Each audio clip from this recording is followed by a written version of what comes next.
I want to twist your mind with this paradox. And this is because they are great illustrations of how we can question deep ingrained beliefs.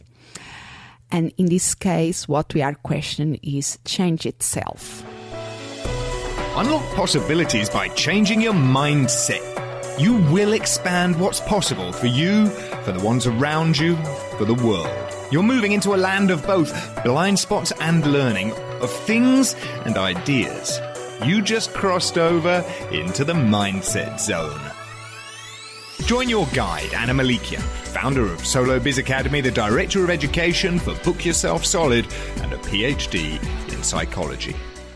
The show you are about to listen is backed by popular demand from the Mindset Zone archive vault. To get all new episodes, make sure you subscribe via your favorite podcast app and visit mindset.zone. Yes, instead of .com, it's .zone. There you can find the episode archive, show notes, and other amazing resources, including how to 4 times your success so you can work smarter, not harder, and learn how to leverage your talents to make a bigger impact while enjoying the process.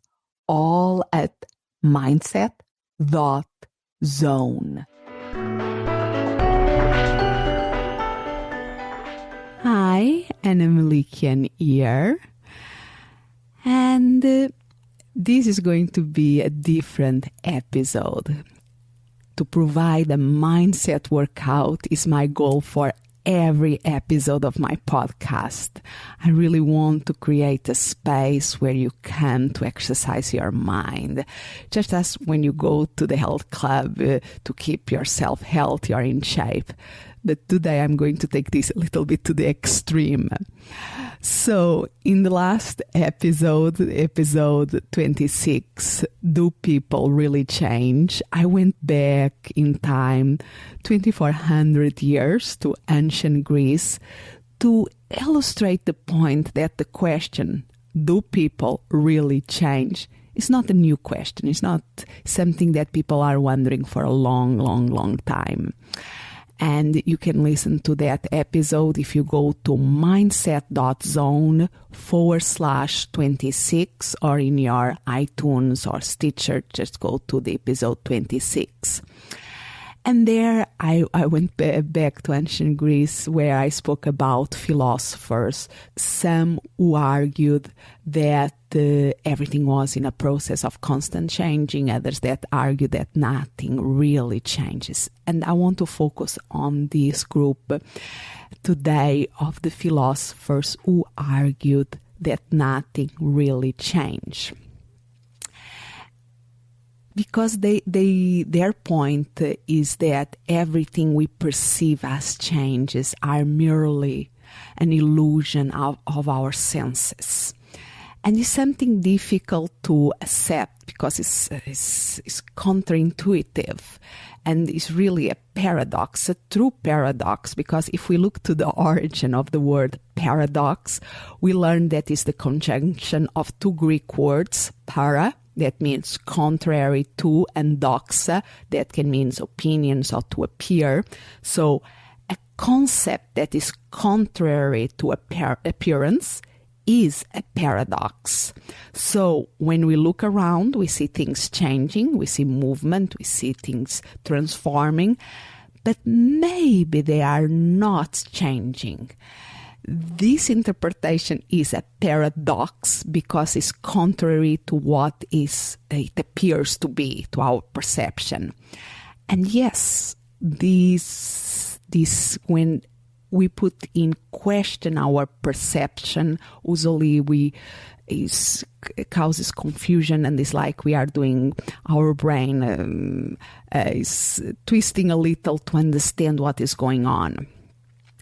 And I find these situations that make us think a little, that twist our brain a little, really are situations that are great for our mindset workout and really allow us for our brain, neurons in our brain to create new connections between them.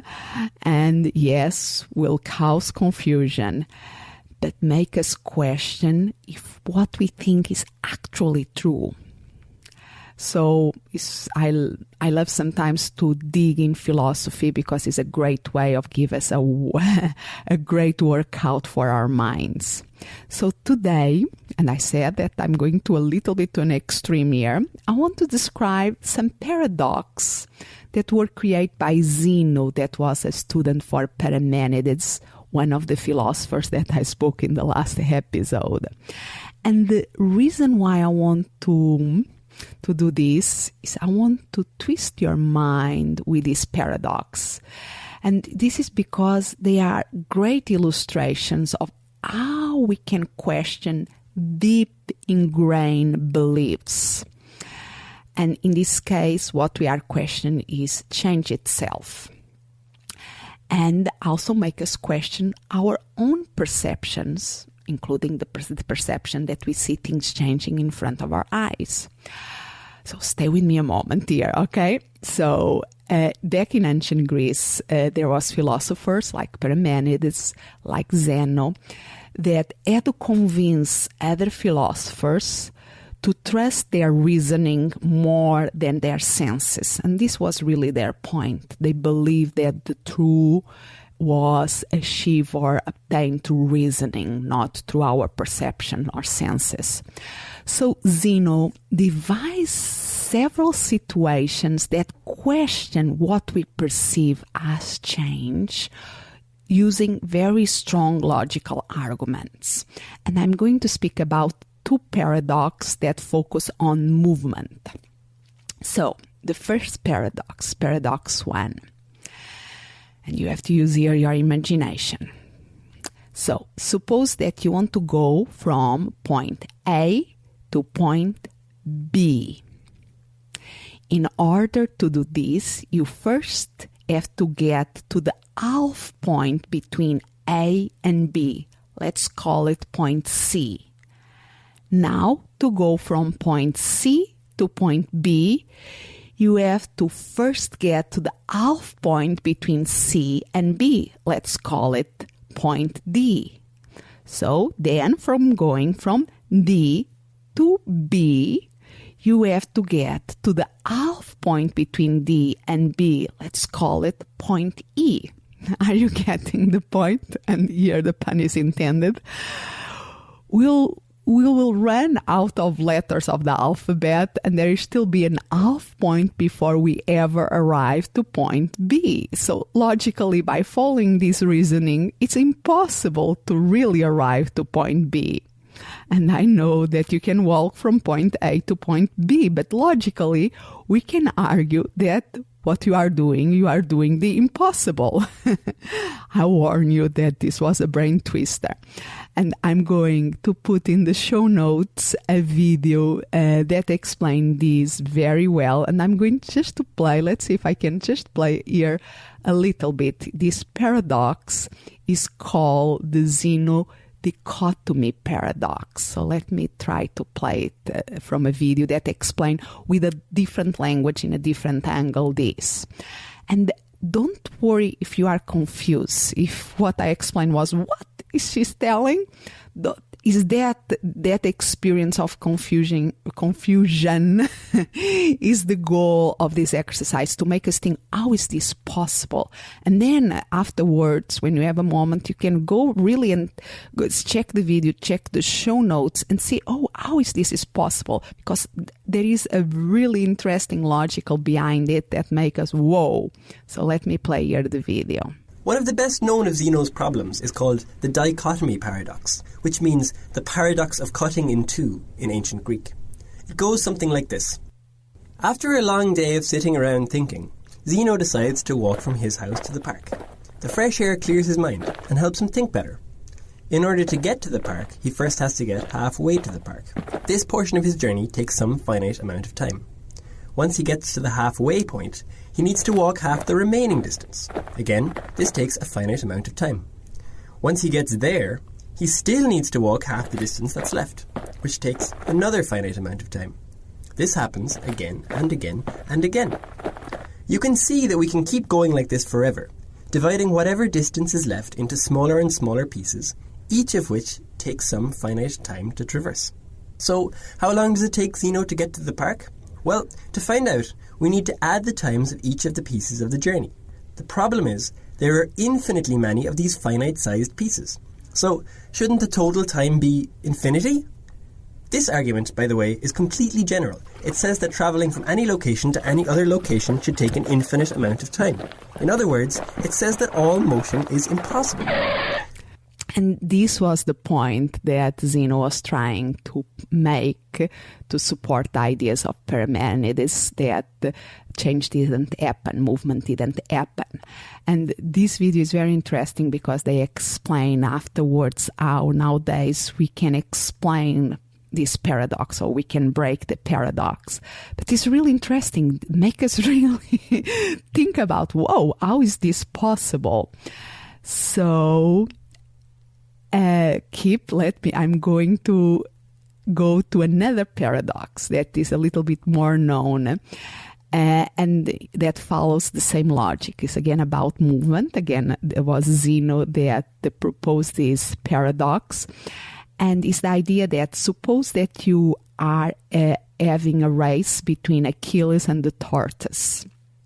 And because Achilles is a good sportsman, he gives the tortoise a head start.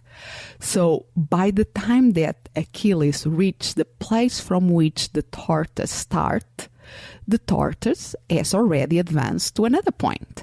So when Achilles reached that point, then the tortoise will have reached another point. So Achilles is getting closer and closer, but by this logic, he never overtakes the tortoise.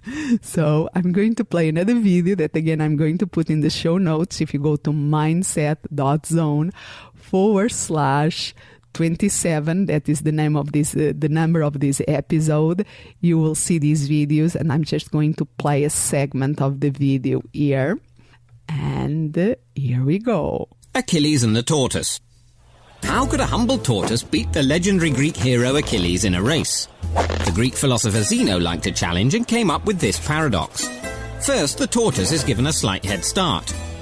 Anyone fancying a flutter would still rush to put their money on Achilles, but Xeno pointed out that to overtake him, Achilles would first have to cover the distance to the point where the tortoise began. In that time, the tortoise would have moved, so Achilles would have to cover that distance, giving the tortoise time to amble forwards a bit more. Logically, this would carry on forever. However small the gap between them, the tortoise would still be able to move forwards while Achilles was catching up, meaning that Achilles could never overtake. Taken to an extreme, this bizarre paradox suggests that all movement is impossible. So again, it's a brain twister. Because we perceive something, the reality, we know that in a race another person can overtake the other person. But if we think about this logic, and I can see yourself telling yourself, okay, I can get the logic. If we consider that between a point and another, there is an infinite number of points, like the teachers in math. There is always a middle point between any 2 points. But I know that people go from A to B. I know that a runner can overtake another runner, so I can trust my perception. And that is what I want to question. Maybe you can trust your perception in some cases, maybe in other cases, not so much. I want to give you another experiment, another experience that maybe you already did it. Maybe you can do it whenever you are in a place that you can do this. That is, let me tell the experience and then you tell me about it. This is something that often we do it in a science class with kids. So it's the experiment that you have 3 containers with water, and you can do this with bigger containers, with smaller containers, even with 3 glasses next to each other. You really can do this. So imagine that, and then you can do this. You have 3 glasses. The glass on the left has hot water, not burning hot, but hot water. Then the glass on the right has icy water. And the glass on the middle has room temperature water. So you have one glass with hot water, room temperature, and icy water. So you place your left finger, your left index finger, for instance, on the glass on the left with hot water. And then at the same time, you place your right index finger on the glass on the right with ice water. So first, your left index finger on the glass on the left with hot water. At the same time, the right index finger on the glass on the right with icy water. And after about 1 minute, you take them out of that glasses and place them both at the same time, the both index fingers, on the middle glass with water at room temperature. And what do you perceive? If you have done this, you know, and I'm not going to tell you. If you didn't have done this, do it, because there is an incredible value on doing this experientially, not just to be an intellectual thing, but really do it, feel it in your body. Because then you can question, can you really trust your senses in this situation? Because you know that the glass in the middle is full of room temperature water, yet your perception of your index fingers, or if you do this with bigger containers of your hands, feels different. So can you trust your senses? So if you never have done these experiments, do it as soon as you can. It's really interesting and make us not so sure that we can trust our perception so blindly. There is something interesting going on there. And of course, there is an explanation for this. But all these things that are these brain twisters, are these things that create confusion, that make us think, make us wonder. These create new connections between the neurons in our brain. So our brain cells are firing in many different directions and finding new pathways. And this is one of the most amazing workouts that help us when we need to shift our mindsets. If this can be very, very helpful. So I know that today there is not like a practical application. It's just really an exercise by the sake of the exercise, by the sake of playing with this concept. So you can go back to the show notes, mindset.zone /27 to get the videos about this. And as always, I would love to hear your comments about all this and learn about your experience. And if you want a weekly mindset workout, often with more practical applications than this, make sure that you subscribe to this podcast via iTunes or Stitcher. Or if it's easier for you, you can listen to it directly in my website. You just have to go to mindset.zone. So instead of .com, it's .zone. So mindset.zone/info. And you will have there a player with all the episodes of this podcast. And to give you an extra incentive to visit my website, go to mindset.zone/free stuff. And you will find different resources there.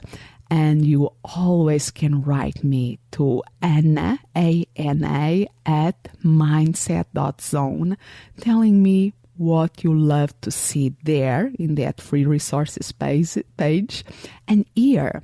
So love to hear your comments and any topics that you like me to speak about. Please reach out and communicate with me. Grateful that you cross over into the mindset zone.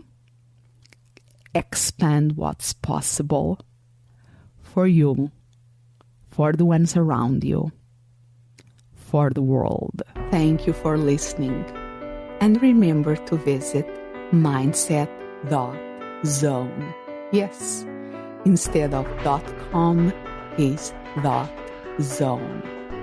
There you can find all the episodes and other amazing resources.